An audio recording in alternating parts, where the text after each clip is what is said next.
Hey everybody, what's up and welcome back to today's video guys. And today guys, I'm going to go ahead and be showing you how to integrate WooCommerce with Bluehost.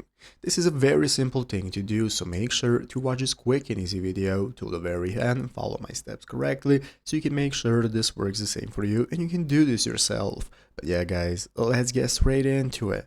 So the first thing we want to do is to go ahead and open up the website from where we're using WooCommerce. If you're using WordPress, which is the most often option, this is how it's going to look like once you open up WordPress, from where we can get started managing our plugins right here with the left side of the screen and installing WooCommerce using the plugins right here. So now on the official Bluehost website, we can go and take a look at how to add and set up WooCommerce on WordPress, where you can go and follow the tutorial right here, but you're going to use the search bar at the top of the screen and search for WooCommerce.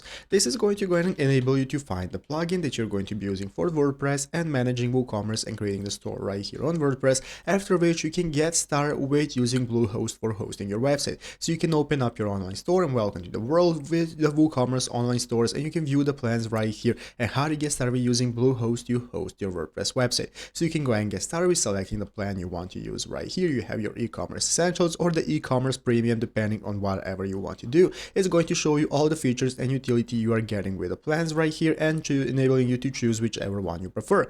Once you've chosen the plan, this is going to enable you to get started with using the hosting options. From here you can get started with installing the plugin directly to your WordPress website, and then right here on the home page you can get started managing your hosting as well in the upper right corner by clicking hosting overview. This is how to get started with connecting Bluehost to WordPress and to your WooCommerce store. So I hope this video was helpful. If it was, make sure to leave a like and subscribe to the channel. So thanks for watching, take care and bye.